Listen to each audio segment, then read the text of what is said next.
What's going on, guys? It's your boy Moto MMA here, aka Jason Boss. And before I start this video, guys, if you could, I would really appreciate it, because I'm a small YouTuber, guys. You can clearly see that. I'm trying to grow. I would definitely appreciate it if you show me a little love. Hit the like button, guys. Hit the subscribe button. I got a lot of great content. I'm putting out more content. I'm learning how to, edit and do different things. So it really means a lot to me to have you guys like and sub and maybe check out some other stuff. So I had a lot of views on my last video, the Jake Paul versus Ben Askren thing. So I felt like I kind of had to do like a second video to it, just as kind of like a response to it or whatever, and really lay out the odds, guys. Right now, Jake Paul is a minus 155 to Askren's plus 105, and some sites have it like much higher, that Jake Paul is just gonna smash Ben Askren. I don't think the fight's gonna be that easy, guys. I don't. I did a little research. I'm gonna let you guys know some of the things I found out. First off, the fight is April 17th. It is a 8-round fight. That's 24 minutes. And they are using 10-ounce gloves. Now, guys, I have been around the fight game a long time. I have even competed myself. In most cases, what Jake Paul is doing is almost historical, guys. It's not done a lot, okay? In most cases, someone with a 2-0 record who is basically an amateur, guys. An amateur fighter. Jake Paul would be considered an amateur fighter normally. He's only 2-0, and in most cases, I don't know how the rules are of boxing, but I will state the rules of MMA. In MMA, in most states, you have to have at least 5 amateur fights before you can go pro, and you have to have a winning record, period. So Jake Paul will be considered definitely in the amateur stages. I'm not saying that exceptions aren't made to this rule. It happens all the time. I don't really know of it a whole lot in boxing, except for lately here we're having these just like different boxing matches with like celebrities and stuff, where they're able to like jump the line and hop into what you would call the pro division. Case in point, Jake Paul's last 2 opponents, guys.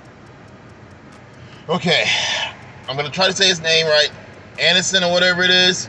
Someone pointed out before that Anderson had a fight before this. Like, hey, Jason, Moto MMA, this Anderson guy, he fought before, man. Jake Paul didn't fight a guy that was 0-0. He fought Jay Swigler, who was another YouTuber who could not fight, guys. Anderson and Jay Swigler, please look up that fight. Dude, the most awkwardest stances, the most awkwardest punches. Heck, they even had on headgear. There was no boxing skill there, guys. None. Okay? None. Then, when he fought Nate Robinson was not a boxer. He was a basketball player. There was no boxing skills there, guys. None. Okay? So Jake Paul's been fighting very much new people to fighting. People who really don't have the heart for fighting. Anderson, we ain't heard nothing from him anymore. He gone. He quit. He's through. He doesn't have the heart of a fighter. He doesn't want to be a fighter. Nate Robinson, gone, quit, through. Doesn't want to be a fighter. You know what I mean? It's a total different mindset between a guy that wants to be a fighter, that is a fighter, that's about fighting, versus a guy that's just doing something for a paycheck or for pride, for whatever, because it's like a YouTube thing, It's a total different mindset between a fighter and a celebrity trying to make money, okay? Now, Ben Askren is 19-2 in MMA, and I feel you know what I'm saying? He's 19-2 in MMA, so you're saying, what does it have to do with boxing? They're totally different. Well, actually, they have some similarities. Go to your local MMA gym. A lot of them have like a free intro class or free month of classes, different things like that. Try them out, guys. They have some days that are just strictly boxing, strictly kickboxing, strictly wrestling. So you do spend a lot of time just boxing, just throwing hands. You really do. I think that this is going to be a more interesting fight than what is being presented. Period. We saw Ben Askren on one of his intros. He did this little lackluster, like, combination, whatever, but it was like an intro thing, you know. I don't think Ben Askren really even cared that much, guys. It was just, you know, just doing like whatever. He was focused on what he was focused on, which was his wrestling game, you know. It doesn't mean he doesn't practice boxing. It doesn't mean he doesn't practice stand-up. But he favored the wrestling game. This happens in MMA because you have so many different skills. Sometimes you can begin to enjoy one side more than the other, or if you come in with a skill as dominant, maybe as wrestling, that's what you favor more. Daniel Cormier is a good example of this. DC started off strong in the wrestling game, and then he fell in love with the knockout game later on. So his hand skills actually improved immensely. Quentin Rampage Jackson, wrestler starting off, fell in love with the knockout game. So this happens, guys. It really, really does. So when I see people saying that Jake Paul is just going to run through Ben Askren because he has no, you know, hand skills or whatever, he's just a wrestler, I beg to differ. I don't think we've seen the best of Ben Askren's hand skills because he has fought in events where he can just go back and rely on what he likes to do the most, which is wrestling.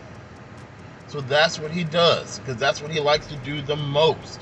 But it doesn't mean he totally sucks at throwing hands. He was not loved by the MMA community at all. I don't know why. He's got that attitude, that personality that just turns people off. So no one's going to talk about any of Ben Askren's skills as far as anything else other than his wrestling, or give him any type of love or props, because they just don't like him. You know what I mean? They just don't. And for the most part, he has mostly just displayed his wrestling abilities, guys. But he has fought so much, guys. Jake Paul in his last couple of fights.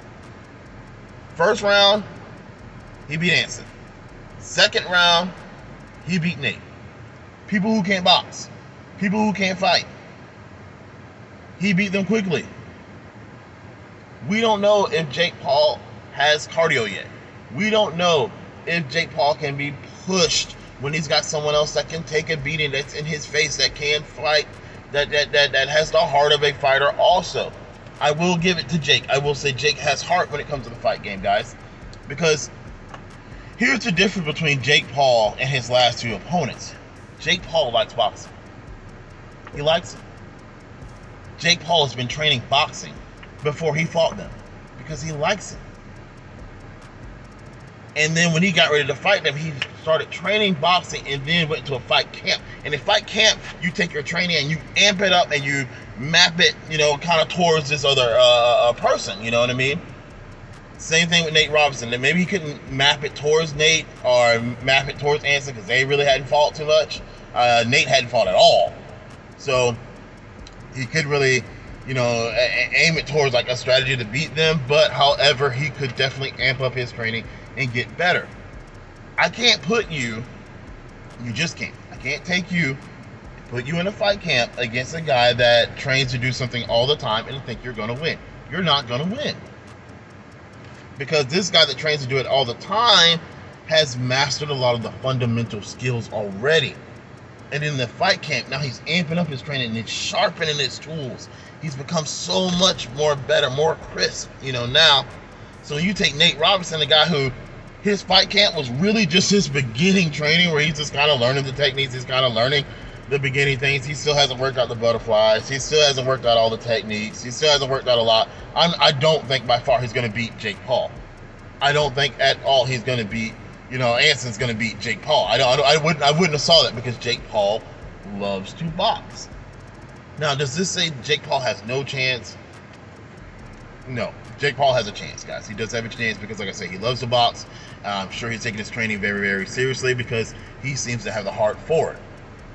But however, if you're just looking past Ben Askren, thinking, well, he's only a wrestler, he has no chance, then I think you are not looking at the odds correctly. 19-2, good at avoiding getting hit, because he had to deal with punches, kicks, knees, and elbows in the first place, versus a guy that in any other case would be considered an amateur fighter.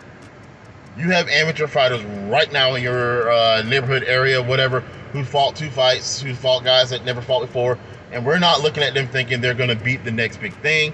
MMA events often have boxing, they have Muay Thai, they have wrestling, like kind of all in one. And when the matchmakers are putting these fights together, I can guarantee you they would not normally take a 2-0 boxer guy and say we're going to put him in here against this MMA guy that's 19-2 that wants to kind of cross over to boxing. Normally, they would not do that because they would feel like the 19-2 guy has had a little bit more in his bag a little bit longer as far as like the training goes. You know what I mean? They would kind of give the 2-0 guy a little bit more time to kind of prove himself. But however, like I say, you're a celebrity. You can skip that front of the. You can skip to that front of the line. You know what I mean? This is a legitimate fight for Jake Paul, guys. If Jake Paul wins this one, I will have to say, okay, this kid is, you know, turning into something special. He's getting good. You know what I mean? Granted, I still would like to see him fight a boxer. I would love to see him fight even one of the YouTube boxers that I say are real boxers. Like, put him in there with like Dean the Great, guys, or someone like that. You know, look, Kakar, whatever it is. I don't watch the kid a whole lot, but I know he's done some boxing a lot, and he's done the Street Beast boxing thing. You know what I mean? So I would love to see that. You know, put him up against someone who I say that legitimately loves boxing and has just boxing skills, or put him in there with an MMA striker who's a heavy striker. You know, but I will still have to give him credit if he beats Ben Askren, because Ben Askren is tough, guys. He's took a beating. He's went the distance.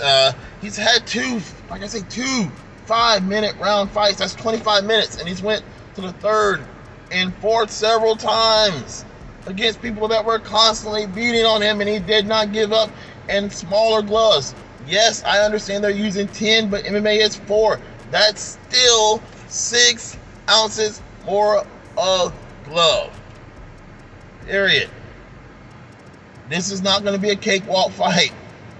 I think this is going to be one that's going to be kind of worth the money a little bit here. Now, if you disagree with me and you think that Jake Paul is just going to come in there and just mollywop, you know, Ben Askren, this is going to be nothing, definitely let me know. I'd like to know why you think that way. Why are you just discrediting all the odds? You know, why can't you see the on paper at least that Ben Askren stands a good chance? I would definitely love to know. Maybe there's something I'm missing. All right, guys, I'm gonna wrap this up, but like I say, if you could, I'd totally appreciate it. Hit the like button, sub, you know what I mean? I greatly appreciate it. Totally need it. It's your boy Moto MMA, aka Jason Ball, saying I appreciate you guys and thanks for watching.